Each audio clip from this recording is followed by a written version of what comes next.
So, this is the sixth lecture on the design of the weld joints, and in this presentation mainly we will take up the things related with the fatigue fracture of the weld joints.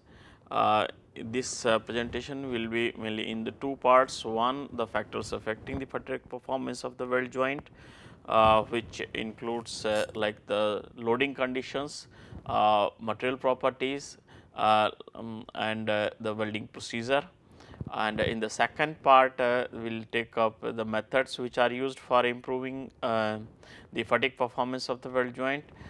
This includes the like increasing the load carrying capacity of the weld joint, so that it can resist effectively to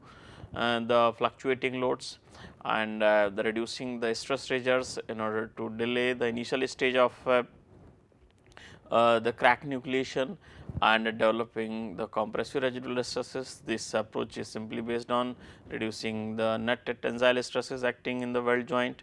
so that the all the stages of the fatigue fracture like crack nucleation and the stable crack growth stage can be delayed in order to enhance the fatigue life of the component.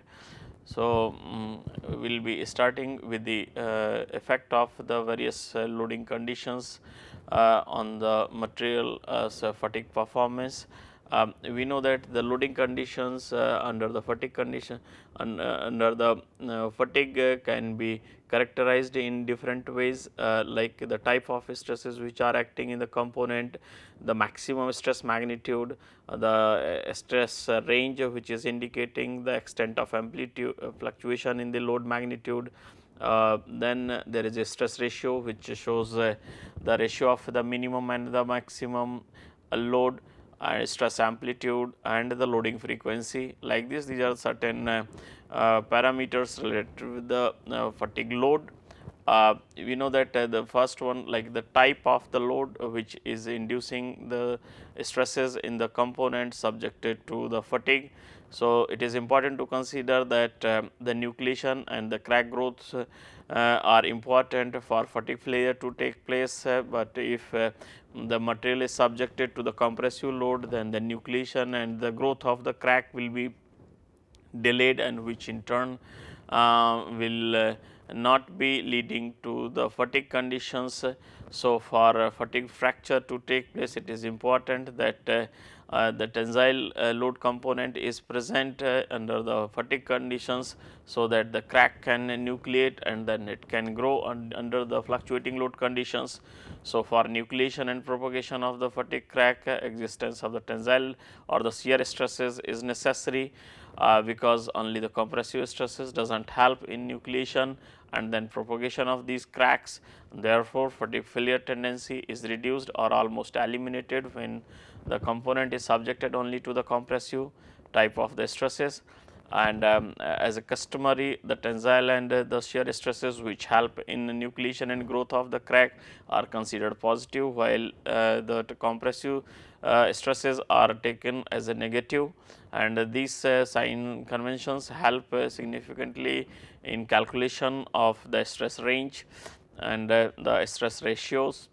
We can see that if this in the time scale, if you want to see these variations in the stresses, then the say in x axis we have time, and then the fluctuation in the stresses, say above this scale we have the tensile stress that are positive, and below this we are having negative. So, sinusoidal variations showing the maximum and minimum stresses and the average stress line. And so, here in this case the stress is varying from the minimum to the maximum level of the, and it is of the tensile in nature, while in this case it is minimum stress is 0 and the maximum stress is still tensile. While in the third case the compression and tensile stresses are being generated, where the minimum stress is compressive and the maximum stress is tensile, and the fluctuating stresses will not have any systematic the trend of the variation in the stress as a function of time. So, the first type of the stress variation, we can see the tension to tension, where the minimum is tensile stresses and maximum is also tensile. Second is 0 to tension, where minimum is 0 stress. Then the another important the characteristic of the fatigue load is the maximum stress, we know that if the magnitude of the maximum stress is very limited, then even with the presence of the crack, it can be of the non-propagating type. So, to have the crack in of the propagating type, it is necessary that the maximum tensile and shear stress are more than the certain limit, and the increase in the maximum stress generally lowers the fatigue life, because it increases the number of load cycles required for nucleation and the completion of the growth stage, and therefore, in total the fatigue life of the component is reduced with the increase in maximum stresses. Then the another parameter related with the loading condition is the stress range. When the minimum and maximum stress variation is 0, then we can say that the load is same and there is no change as a function of time, and under these conditions the load is considered as a static in nature and material will not be experiencing any fatigue. But when there is a significant fluctuation, then only the material is considered to be in fatigue, and therefore, for premature failure of the material by fatigue, it is necessary that it is subjected to have enough fluctuation in the stress level during the service. In general, increase in stress range lowers the fatigue life, because it decreases the number of load cycles required for each stage of the fatigue, ranging from the crack nucleation to the stable crack growth rate and the sudden fracture. And most of the weld joint designers of the real engineering systems and components for the fatigue conditions therefore consider the stress range in various forms, such as the stress amplitude, which is half of the stress range, and the stress ratio, which is basically the ratio of the minimum stress to the maximum stress. So, we know that the stress ratio, which is obtained from the ratio of the minimum stress to the maximum stress, the lower value of the stress ratio indicates the greater fluctuation in the fatigue load. For example, the common stress ratios which are used for fatigue test are 0.1, 0.2 and 0.5 for evaluating the fatigue performance of the weld joint according to the different test standards. So, here the stress ratio of 0.1 indicates that the maximum stress is 10 times of the minimum stress, and the stress ratio 0 value suggests that the minimum stress is 0, while the stress ratio -1 indicates that the load fluctuates equally on the tensile and on the compressive side, because the compressive stresses are taken as a negative, while the tensile stresses are taken as a positive. So, if value of the both are is equal, then it will yield the -1 stress ratio. Then another important the parameter that is used to characterize the fatigue load is the mean stress. When the mean stress is tensile in nature, then it adversely affects the fatigue performance as compared to the compressive and the zero mean stress. So, means having the mean stress of the tensile in nature is not good from the fatigue life point of view, as the mean compressive stresses and the zero mean stresses result in the better fatigue life. For the increase in the tensile mean stress, it decreases the number of cycles required for fatigue crack nucleation and the propagation, which in turn decreases the fatigue life of the component. This diagram can be used to schematic diagram showing the effect of the stress amplitude, means the SN ratio for the different types of the mean stresses. Here this lower one shows the SN curve, means the stress amplitude, and the load number of load cycle curve for the tensile mean stresses, and for 0 and the compressive mean stresses. This curve itself suggests that for a given stress amplitude, the loading cycle having the tensile mean stresses, that will offer the lesser number of or the fewer number of the load cycles, means the shorter fatigue life as compared to that which will be having the zero mean stress or the compressive mean stress. Similarly, for a given load cycles, for given number of the load cycles of the fatigue life, that the load fluctuating load with the tensile mean stress can sustain lower stress amplitude, while the compressive mean stress can compressive type of mean stress can sustain the higher the stress amplitude. This figure suggests that it is favorable to have the compressive mean stresses as compared to the tensile mean stresses, because the tensile stresses facilitate the nucleation and the growth stages of the crack during the fatigue failure. Then the one another factor is the frequency of the fatigue loading. In general, it is felt that the frequency of the fatigue loading has very little effect on the fatigue performance, but in some of the studies it has been observed that an increase in frequency of the loading increases the fatigue performance or the fatigue life of the component. Then we will take up the material characteristics that affect the fatigue life of the component. You know that the performance of the engineering component under the fatigue loading conditions is significantly influenced by the various properties such as physical properties, mechanical properties, corrosion and metallurgical behavior. So, one by one we will be taking up these properties, physical properties including melting point, thermal diffusivity and thermal expansion coefficient of the base material and filler material are important. From these we can say that if and the thermal diffusivity is high, then the weld joint will be subjected to the uniformity in the temperature gradient will be lower, and the differential expansion and contraction will be lower, and which in turn will be resulting in the better combination of the mechanical properties and microstructure as compared to the case when the thermal diffusivity is less. Similarly, when the expansion coefficient of the material base material and the filler material is low, then it will be resulting in the lesser expansion and contraction during the heating and cooling cycle of the welding, and this in turn will be leading to have the fewer residual stress and distortion related problems, and the lesser is the magnitude of the residual stresses being developed during the welding, then it will have the lesser effect on the fatigue performance of the weld joint.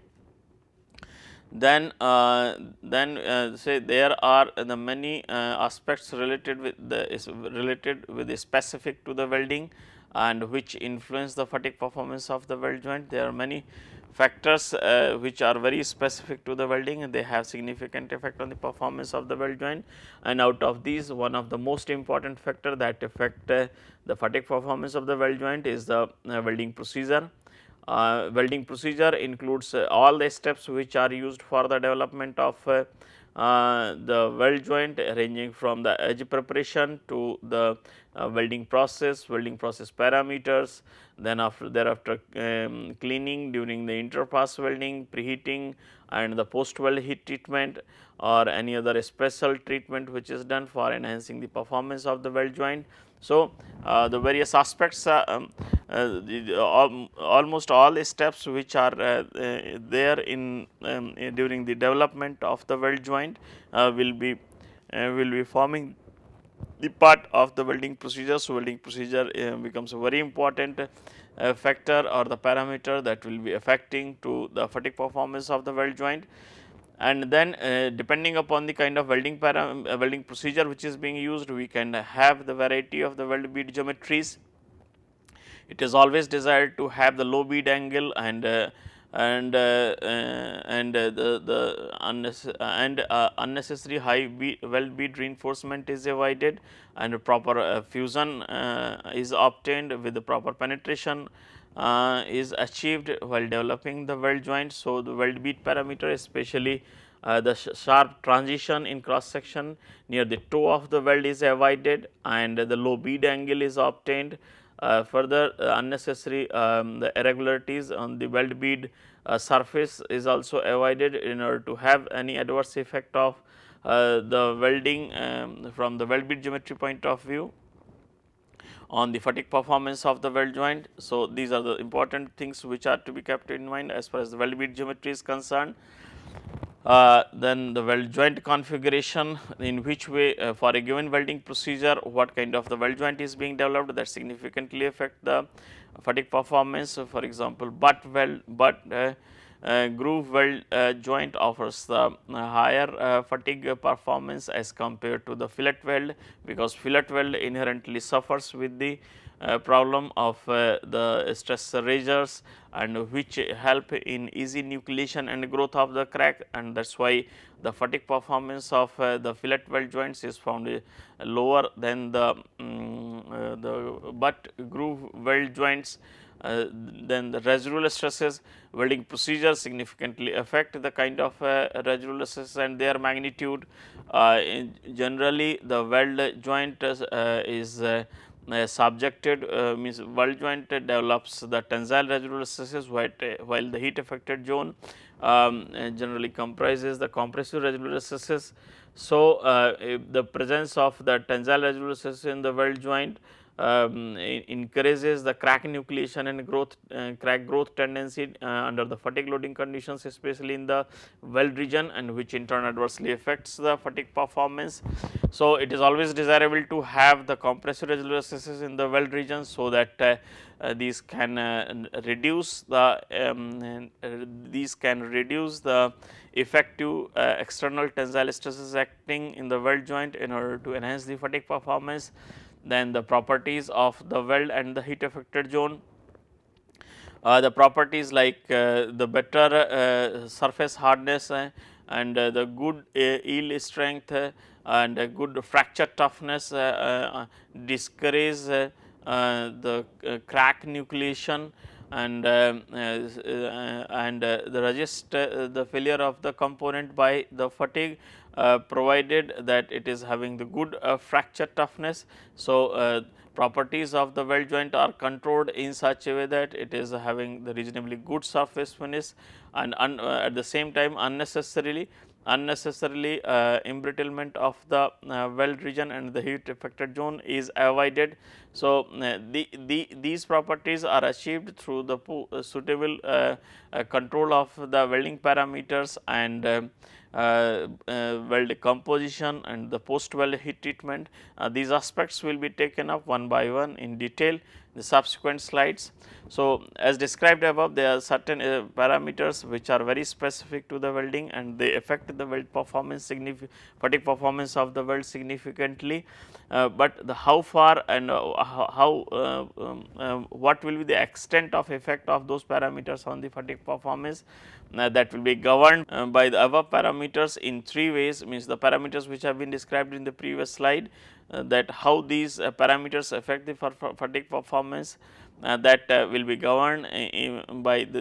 governed in the three ways. One is that how the above parameters like the welding procedure or the weld bead geometry and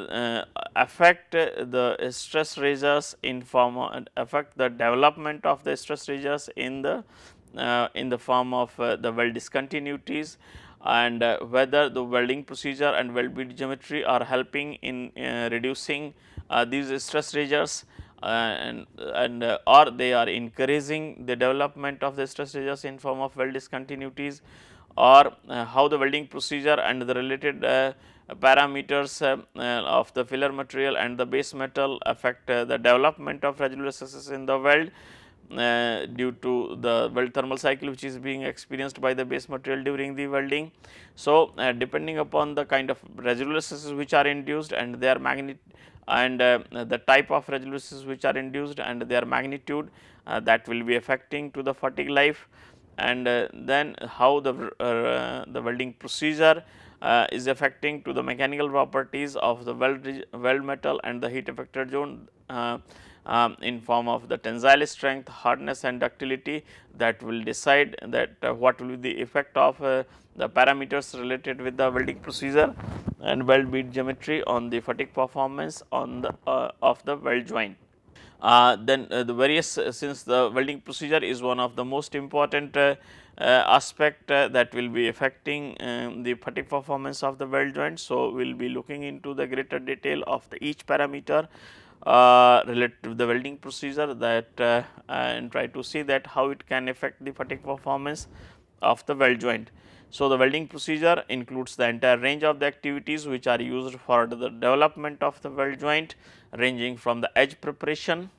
the selection of the welding process, which welding process is being used, whether it is low or high energy density process, how the edge is being prepared, is it being prepared by the mechanical cutting or by thermal methods, which method of cleaning is being used, it is mechanical cleaning or the chemical cleaning. So, based on that the effect will be different on the fatigue performance. What kind of parameters are being used, especially the welding current and the welding speed, because these two parameters significantly dictate the net heat input to the weld joint. And then the welding consumables like the electrode diameter, the flux and the coating on the electrode material, it's kind of shielding gas which is being used, and the filler material. So, these parameters will be affecting the characteristics of the weld metal and the tendency of the residual stresses being developed in the weld region. And then the post weld treatment, what kind of post weld treatment are being tried, like the short pinning or the stress relieving treatment or any other special post weld heat treatment in form of the normalizing or tempering is being done. So, all those things will be affecting the residual stress state, the metallurgical structure of the material in the weld region and the heat affected zone, and the mechanical properties of the weld joint. And because of all these variations, the fatigue performance of the weld joint will be significantly affected by the post weld heat treatment, the welding consumables, the parameters which are being used for development of the weld joint, the welding process itself, and the edge preparation method which is being used. So, these will be taken up one by one. We know that for the edge preparation, edge preparation is important to have to remove the impurities present on the fang surfaces of the base material to be welded, and to have the required edges so that these can be brought to the molten state. And sometimes the beveling is required in order to ensure the true thickness penetration. So, for that beveling purpose, we can use mechanical or the thermal methods. So, basically for the cleaning purpose, in order to remove the impurities and the other things which are unwanted things present on the fang surfaces, basically two methods are used, mechanical method and cleaning method. Mechanical method is considered to be favorable because in cleaning method when we use the hydrogen based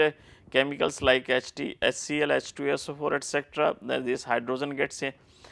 diffused into the region close to the fang surfaces, and this hydrogen gas sometimes leads to the hydrogen induced cracking tendency in the weld heat affected zone,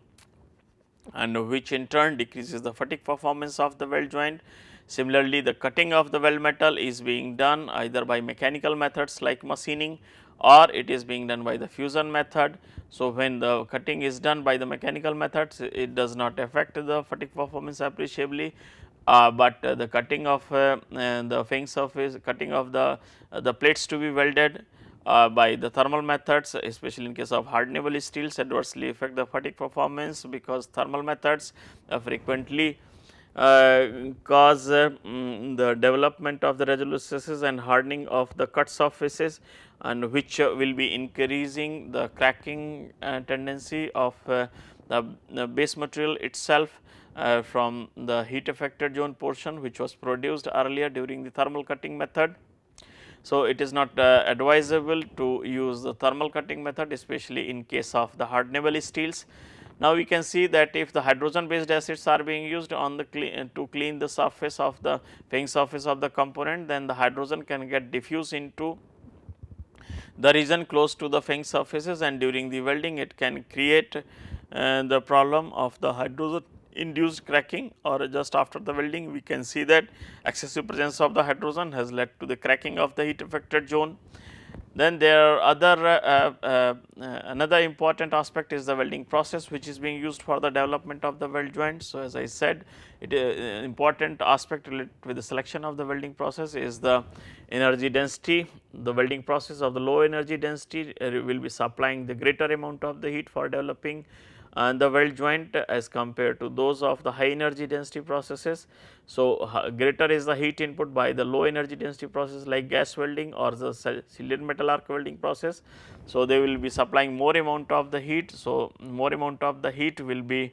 resulting in the low cooling rate, and low cooling rate will be deteriorating the mechanical performance of the heat affected zone, and the weld region will be reducing the mechanical properties in terms of the hardness and tensile strength, and the poor mechanical properties can lead to the reduced fatigue performance of the component. And another important thing related with the welding process, apart from the energy density related aspect, is that how clean weld can be produced using a particular process. So, the two important things are related with the selection of the particular process and its effect on the fatigue performance. One is that what kind of the heat input, net heat input is required for developing a weld joint through a particular process, because it affects the cooling rate and so the weld structure and the heat affected zone properties. And another aspect is that how the welding process affects the soundness of the weld joint, especially in respect of the cleanliness, because the different process offers the different kind of protection of the weld pool from the atmospheric gases. So, the processes like the GTAW will be offering the cleaner weld as compared to the other processes like SMAW. So, the weld, if the weld is not clean, it is having the impurities in form of the gases, and which are leading to the inclusions and porosity. Then presence of these defect will be leading to the weld joint of the poor soundness. If the weld joint is not sound, then these discontinuities will be providing the easy site for nucleation and growth of crack, and which in turn will be adversely affecting the fatigue performance of the weld joint. So, the welding processes welding process generates the heat by developing the arc, which is supplied to the base metal for melting the fairing surfaces. And from the heat generation point of view, heat generation from an electric arc welding process depends upon the welding current and the arc voltage, while the net heat supplied is affected by the welding speed. So, the net heat supplied is obtained from the ratio of the arc heat generated divided by the welding speed. So, we have seen that the welding process can affect the fatigue performance of the weld joint in two ways. One is that how does it affect the heat generation, and the second is how does it affect the cleanliness of the weld. As far as heat generation is concerned, so those welding processes which offer high energy density, they supply the less heat for developing the weld joint, and the low heat input results in the finer grain structure. Fine grain structure leads to the better mechanical properties and the better fatigue performance as compared to the case when the high heat input is used in case of the low energy density processes like gas welding and the cylinder metal arc welding processes. So, the low heat high heat input will be producing the low cooling rate in the weld region and the heat affected zone, and the low cooling rate will be producing the coarse grain structure, and coarse grain structure will be resulting in the poor mechanical properties and so the poor fatigue performance. So, this is the logic as far as the welding process and its effect on the fatigue performance is concerned, that since high cooling rate results in the finer grain structure and better mechanical properties, hence the improved fatigue performance is obtained, especially with the low energy high energy density processes which supply low heat input, while the low cooling rate coarsens the grain structure of the weld, which in turn adversely affects the fatigue life. And this is the kind of behavior mainly observed when the low heat input high heat input processes are used, which are having the low energy density. Then another important factor related to the welding procedure is the welding consumable. Use of the welding consumable significantly dictate the fatigue performance, because it affects the mechanical properties of the weld metal, the development of the residual stresses, and the kind of the heat input which will be generated during the welding, and so the related cooling effect and the cleanliness of the weld. So, these are the various factors related to the welding consumables, that one is welding electrode,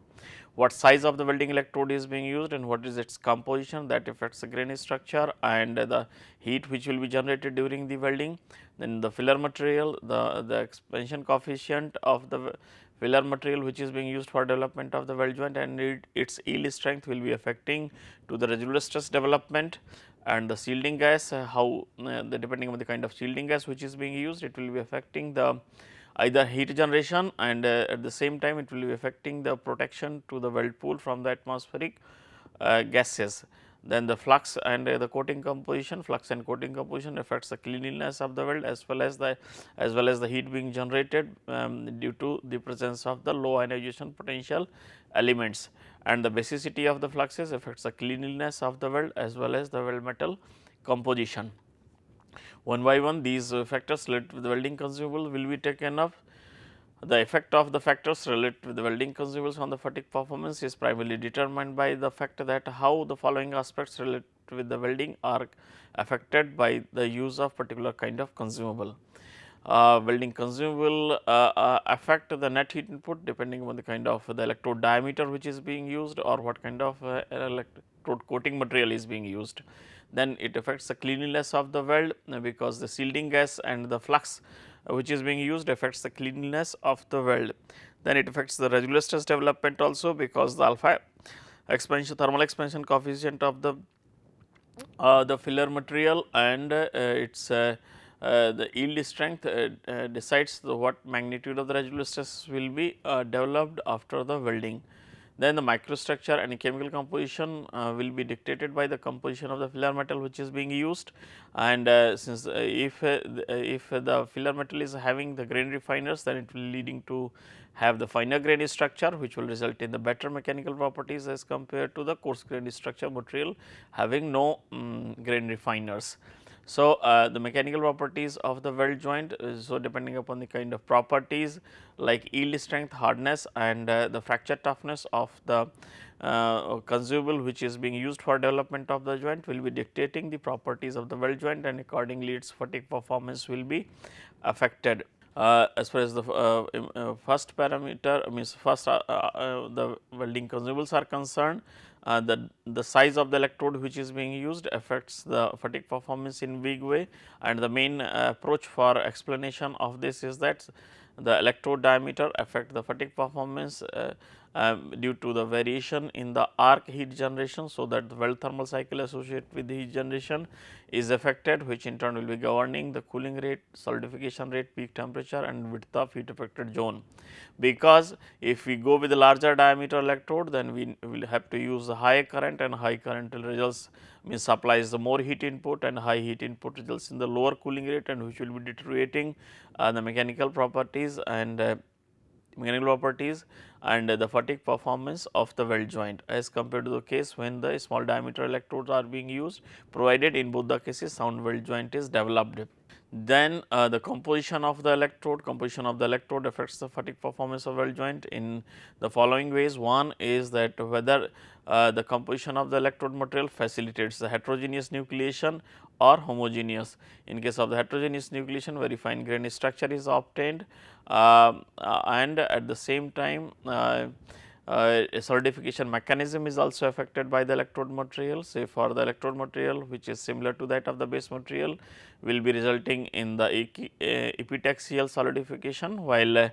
in case when the filler material composition is significantly different from the base material, it will be leading to have the non-epitaxial solidification, where first nucleation and then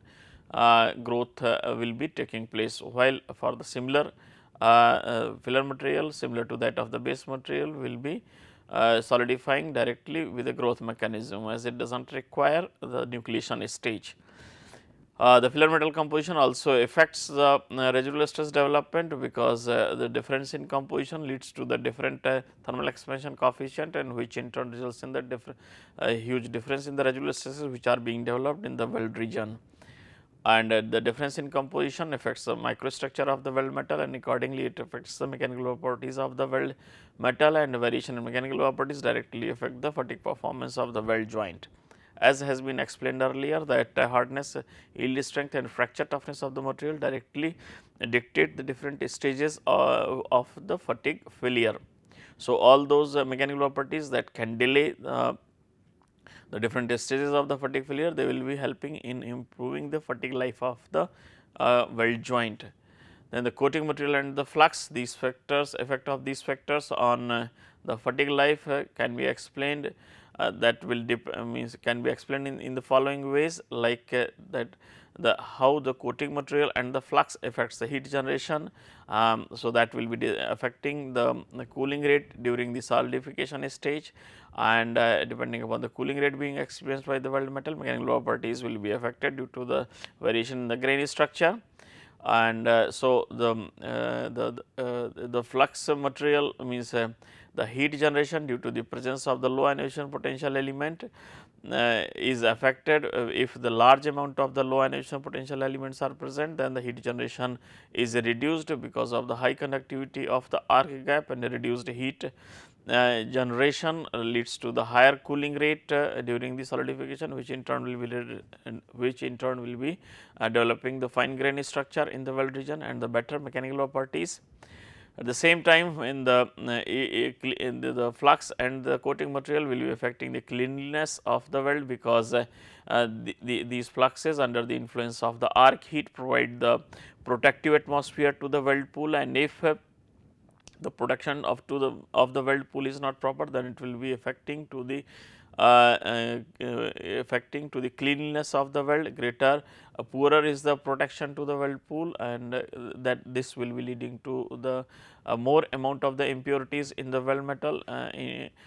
in form of the gases and the oxides and nitrites of the metal, which is there in the weld pool. So, the inclusions and porosities are basically encouraged with the poor protection of the weld pool, and that will depend upon the type of the flux and its amount being used with the electrode material. Similarly, the basicity index of the flux also affects the cleanliness of the weld, because the basicity index greater than 1.2 in general results in the cleaner weld as compared to the fluxes having the basicity index less than 1, and which will be governed by, means this basicity index is governed by the composition of the flux material which is being used either in form of the electrode coating or to cover the weld pool in case of the submerged arc welding. And protection to the weld pool is affected by the coating material and the flux material, because it decides that how much amount of the inactive and protective gases inactive, and the protective gases will be generated by the effect of the heat of the welding arc to protect the weld pool. And the composition of the weld metal is affected by the composition of the flux which is being used to protect the weld pool, and sometimes the flux is intentionally modified to change the composition of the weld metal as per requirement in order to induce a specific set of the properties. And the another consumable like shielding gas, variety of shielding gases are used to protect the weld pool, like the helium, argon, carbon dioxide, or mixture of these gases with the oxygen and hydrogen. And performance of these shielding gases on the fatigue performance of the weld joint is basically determined by the two factors. One is how the protection is affected with the change of the shielding gas to the weld pool. So, the cleanliness of the weld is affected. All those gases like helium and argon, which protects the weld pool effectively, results in the cleaner weld and the better fatigue performance of the weld joint, because the absence of the discontinuities in form of the inclusions and the porosity results in the longer fatigue life due to the delayed the initial stage of the crack nucleation and the crack growth. And then the heat generation is also affected by the shielding gas, because the presence of the gases like the use of the helium results in the higher heat generation during the welding, results in the deeper penetration in the weld as compared to that of argon, and this difference is because of the low ionization potential offered by the helium. While sometimes the addition of the oxygen and hydrogen in the argon and the carbon dioxide also helps in increasing the heat generation by reducing and that increased heat generation helps in improving the penetration, and the improved penetration results in the perfect sound weld joint, which in turn improves the fatigue performance of the weld joint. Then the post-weld heat treatment, of the weld joint is performed for variety of the purposes. The one is the relieving the residual stresses, so that whether there is tensile or the compressive residual stresses, they will be relieved, and and accordingly the chances for any distortion out of the shape tendency will be reduced. Further, the effect of adverse effect of the tensile residual stresses on the fatigue performance is also reduced after relieving the residual stresses by the post weld heat treatment. And the post weld heat treatment also helps in manipulating the microstructure, say the crack sensitive microstructure in form of martensite is transformed into the soft phases like bainite and perlite. So, the soft phases discourage the cracking tendency, and thereby these help in improving the fatigue performance. And the mechanical properties, the variety of the heat treatments like normalizing and quenching followed by the tempering help in improving the mechanical properties of the weld joint, which will be delaying the crack nucleation stage and the crack propagation stage of the fatigue fracture, and thereby these will help in improving the fatigue performance of the weld joint. And the post weld heat treatment also improves the structure and leads to the homogenization of the properties in the weld region and the heat affected zone. So, homogenization of the structure and properties after the post weld heat treatment in the different zones of the weld joint leads to the reduced crack nucleation and the crack propagation tendency, and that in turn helps in improving the fatigue performance. Then now we'll talk about the different approaches which are used for improving the fatigue performance of the weld joint. We know that the weld joint primarily suffer from the fatigue performance of the weld joint primarily suffers from the presence of the discontinuities in the weld region, because it is found very difficult to produce the weld joint which are free from them from these discontinuities. In all weld joints, one or other form of discontinuity will be present. However, their size may vary significantly from very fine to the large sizes. Hence, at the same time the fatigue performance of the weld joint is also adversely affected by the presence of these stress razors in form of discontinuities and the presence of residual tensile stresses in the weld region. So, in order to in view of these the variety of the aspects that will be affecting the adversely affecting the fatigue performance of weld joint, a multi-pronged approach is used for enhancing the fatigue performance of the weld, and this approach involves like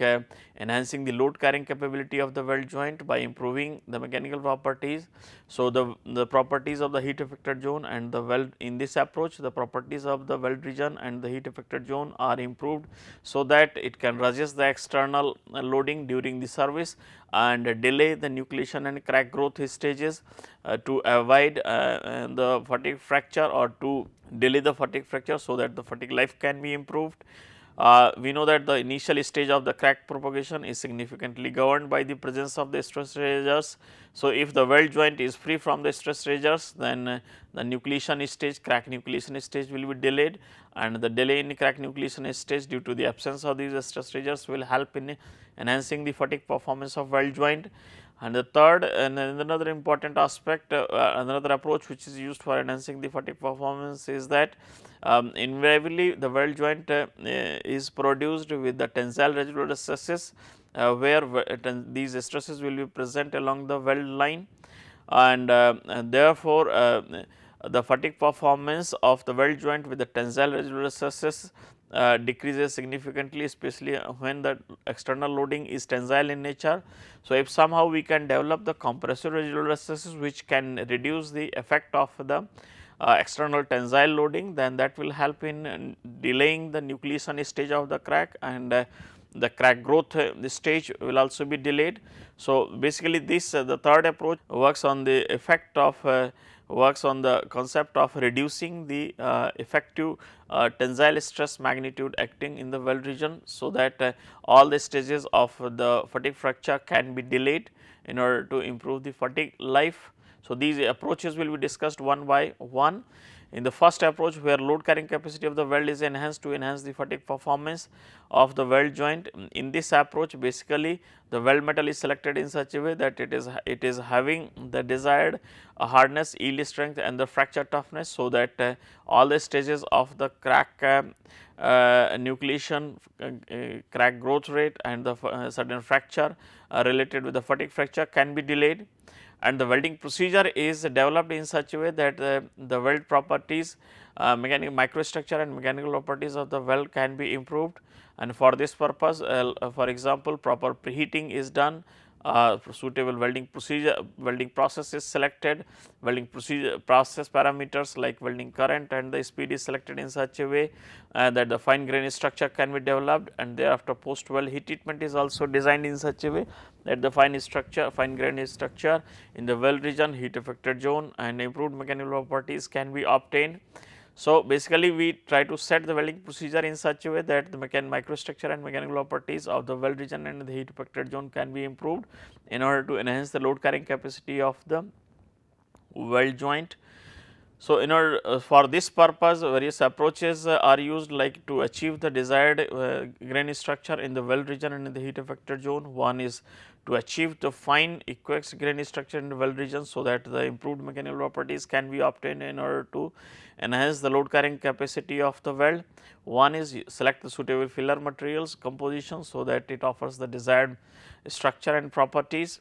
reduce the net heat input in order to have the fine grain structure in the weld region, or increase the heterogeneous nucleation by adding suitable refiners in the weld region, so that the fine equax grain structure can be developed. So, these are the three approaches which can be used for developing the fine grain structure in the weld region in order to enhance the load carrying capacity of the weld. Another approach for enhancing the load carrying capacity of the weld is that use of the post weld heat treatment.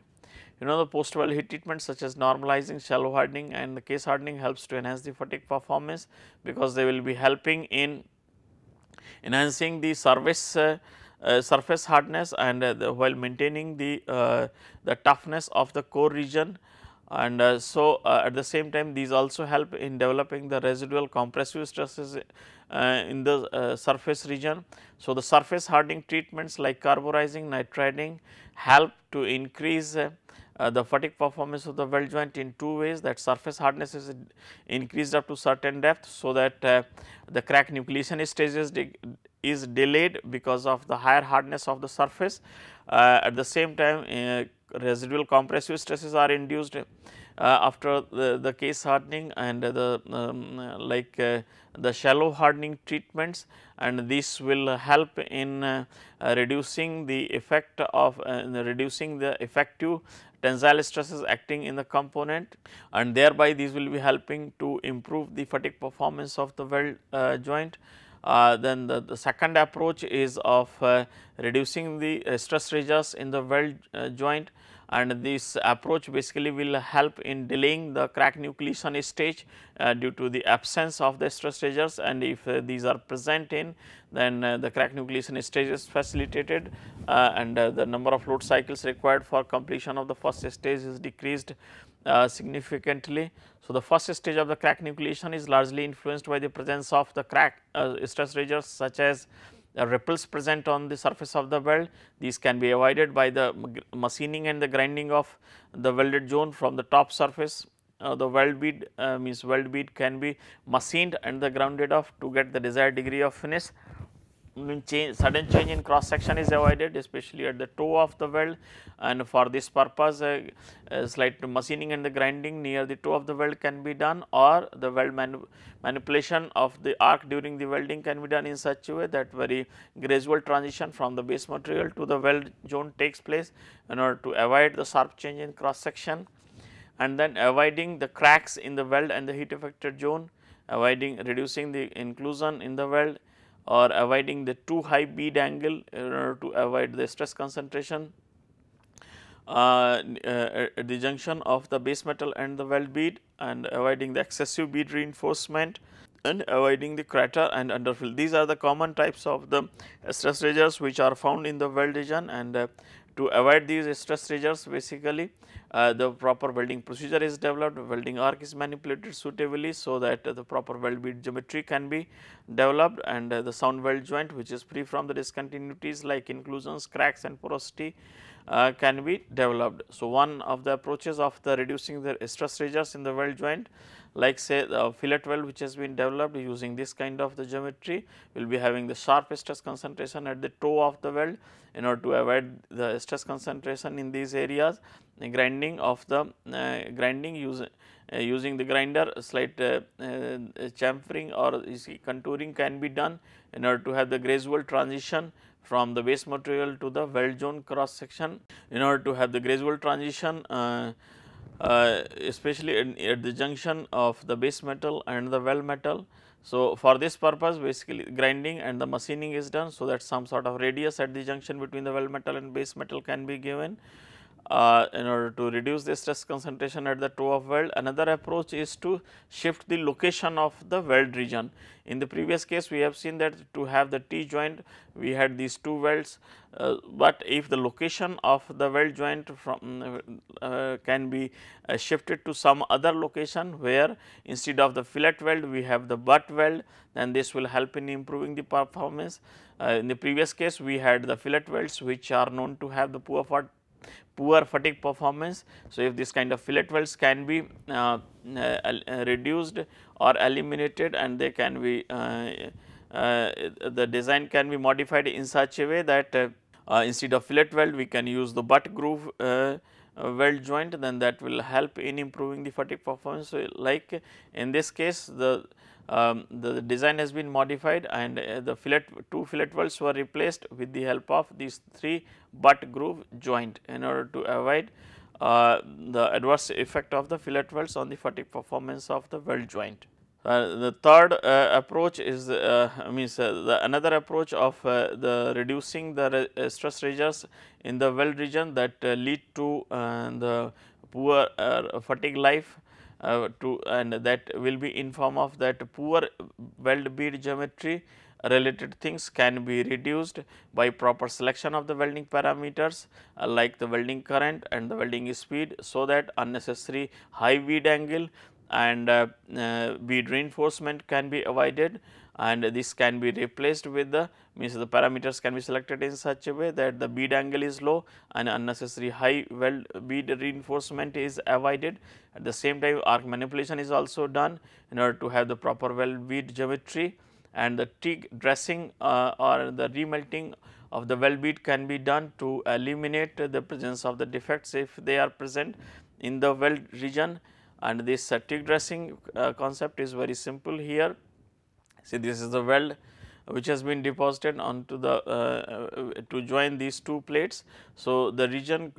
close to the weld will be heated with about 3 to 4 mm distance from the weld region is heated using the TIG arc, and so that the melting takes place, especially the toe area of the weld. So, when the remelting of the toe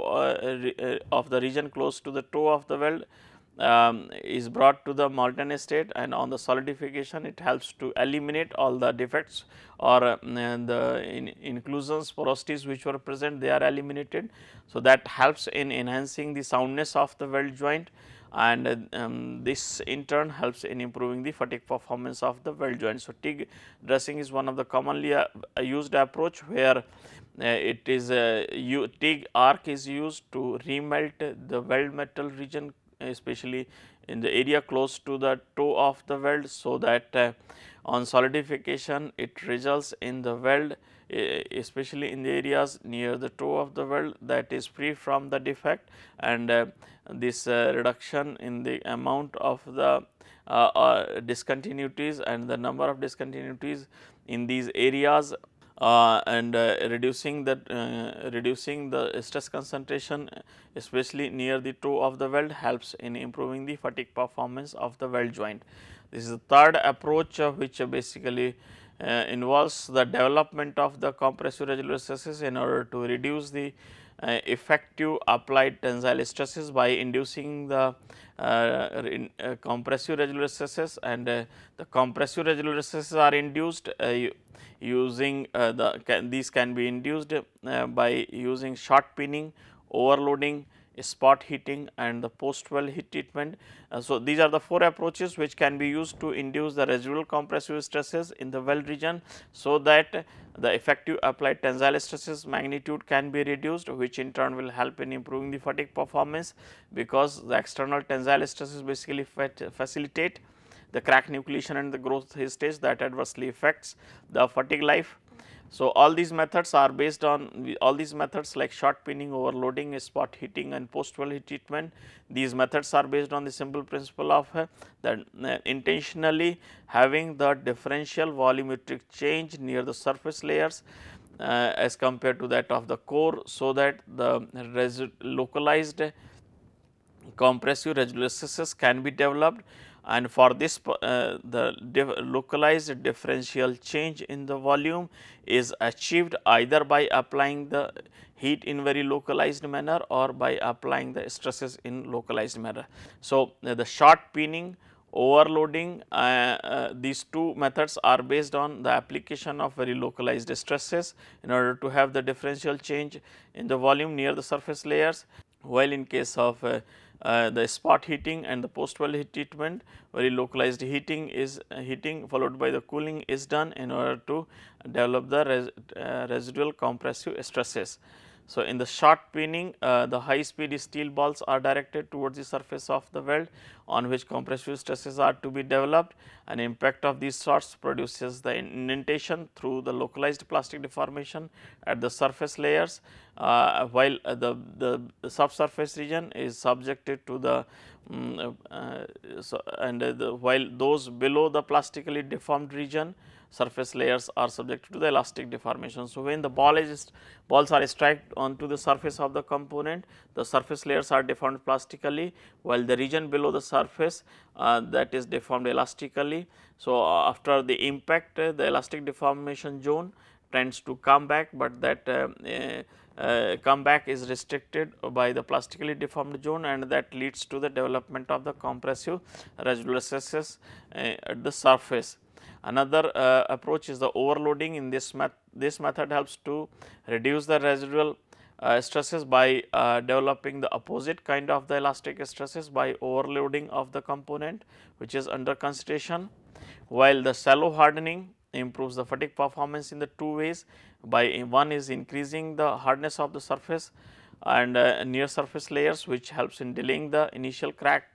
growth stage, and the second one, shallow hardening, also helps in developing the residual compressive stresses at the surface to some extent, so that adverse effect of the external tensile stresses can be reduced. So, now these were the methods which are commonly used for improving the fatigue performance of the weld joint. So, to summarize this presentation, in this presentation mainly we have talked about the factors that affect the fatigue life of the component, and apart from that we have also talked about the methods which can be used for improving the fatigue performance of the weld joint. Thank you for your attention.